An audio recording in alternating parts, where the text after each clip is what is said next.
एक अच्छी और संतुष्ट नींद के लिए जितना जरूरी अच्छा गद्दा होता है उससे कहीं ज्यादा जरूरी अच्छा तकिया होता है, क्योंकि वो हमारे दिमाग के साथ साथ हमारे पूरे शरीर को आराम देने के लिए अति आवश्यक है। लेकिन क्या आप जानते हैं ना फैक्ट्री में कैसे बनाया जाता है, इसमें ऐसा क्या भरा होता है कि इस पे लेटते ही नींद आ जाती है? नहीं तो चलिए आज आपको दिखाते हैं कि तकिए फैक्ट्री में कैसे बनते हैं। तो तकिए बनाने के लिए सबसे पहले यहाँ पे आप देख सकते हैं कपड़ा लिया गया है। मैं आपको बता दूं ज्यादातर जो तकिए बनाए जाते हैं वो या तो कॉटन पे या फिर पॉलिस्टर या सिंथेटिक पे बनाए जाते हैं। अब इस कपड़े के बंडल को खोला जाएगा और इस बड़ी सी टेबल के ऊपर बिछाने का जो कार्यक्रम है वो शुरू करा जाएगा। मैं आपको बता दूं 100 बार इस कपड़े को इस टेबल के ऊपर बिछाया जाता है। तो यहाँ पे आप देख सकते हैं एक बार अच्छे से बिछा दिया गया है। अब भुट्टे की सहायता से इसकी सारी सिलबटें हटाई जाएंगी और उसके बाद इस कपड़े को काट दिया जाएगा। काटने के बाद दोबारा से इस कपड़े को बिछाया जाएगा। इस प्रकार से कुल मिला के 100 बार कपड़े को बिछा दिया जाता है। उसके बाद इस पे निशान लगाया जाता है तकिए के अनुसार और उसके बाद बारी आती है कटाई की। चारों तरफ से काट के इसमें जितना बड़ा हमारा तकिया होता है ना 18 इंची का, उतने बड़े जो है इसके टुकड़े काट के तैयार कर लिए जाते हैं। अब तकिया काटने के बाद इसे यहाँ पे फोल्ड करा जाता है और फोल्ड करके भेज दिया जाता है सिलाई के लिए। तो यहाँ पे आप देख सकते हैं हमारे तकिए का जितना भी कपड़ा था वो कट के तैयार हो चुका है। अब बारी आती है सिलाई की। तो यहाँ पे आप देख सकते हैं हमारी जितने भी बहनें और भैया बैठे हैं इन सबका काम होता है यहाँ पे सिलाई का, जिसके लिए सबसे पहले जो कपड़ा काटा गया था वो लिया जाएगा और ये पट्टी ली जाएगी। इस पट्टी को कपड़े के चारों तरफ से यहाँ पे लगा दिया जाएगा। कपड़े के ऊपर पट्टी लगाने के बाद इसे मशीन से अलग कर दिया जाता है, मतलब इसके धागों को काट दिया जाता है। उसके बाद बाहर से कपड़ा लिया जाता है जिसे काटा गया था।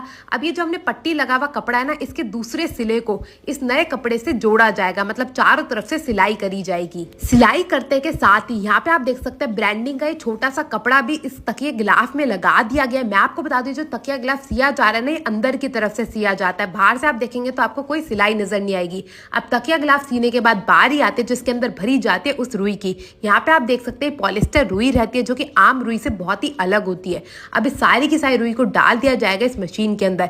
इस मशीन का काम होता है इस रुई के रेशों को खोलने का। दूसरी तरफ यहाँ पे जो हमारे तकिए गिलाफ सी के तैयार हुए थे ना, उन्हें लिया जाएगा जिन्हें सीधा कर दिया जाता है। अब इस मशीन से रुई खुद ब खुद आगे बढ़ती रहेगी और ये जो आप रोलर देख रहे हैं ना, इनका काम होता है रुई को खोलने का।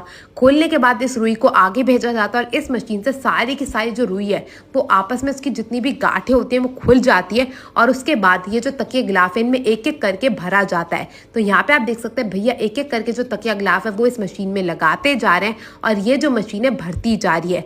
जब तक तकिया गिलाफ अच्छे से ऊपर तक रुई से भर नहीं जाता तब तक उसमें रुई भरी जाती है। उसके बाद वजन करा जाता है कि रुई जो है वो अच्छे से भरी भी है या नहीं, और रुई भरने के बाद बारी आती है सिलाई की। एक एक करके सारे के सारे तकियों को अच्छे से सिया जाता है ताकि रुई कभी भी बाहर ना आ सके। और अब तकिया सीने के बाद इसमें जितने भी धागे निकल रहे होते हैं छोटे मोटे, उन्हें भी अच्छे से काट दिया जाता है और काटने के बाद अब बारी आ जाती है पैकिंग की। तो यहाँ पे आप देख सकते हैं हमारा तकिया बन के तैयार हो चुका है। अब इसकी पैकिंग के लिए अच्छे से इसे 2-3 बार झटका जाएगा और उसके बाद इसे एक एक करके पन्नी में डाल दिया जाएगा। तो यहाँ पे आप देख सकते हैं भैया जो है तकिए को उठाते जा रहे हैं, उन्हें पन्नी में डाल के दूसरी ओर फेंकते जा रहे हैं। हर एक तकिए को इसी प्रकार से झटका जाता है, देखा जाता है कि जो इसकी रुई है वो चारों तरफ से फैली भी है या नहीं, और फिर उसको एक एक करके पन्नी में डाल दिया जाता है। अब पन्नी में डालने के बाद इन भैया का काम होता है इसकी पैकिंग का, जिसके लिए यहाँ पे आप देख सकते हैं ऑटोमेटिक मशीन लगी हुई है। इसके अंदर तकिए को डाल दिया जाएगा पन्नी समेत और उसके बाद ये मशीन खुद ब खुद पन्नी भी पैक कर देगी और हमारे तकिए को पिचका भी देगी। भाई इतना वह फूला हुआ तकिया ना घरों तक पहुंचाना बहुत ही कठिन है फैक्ट्री से,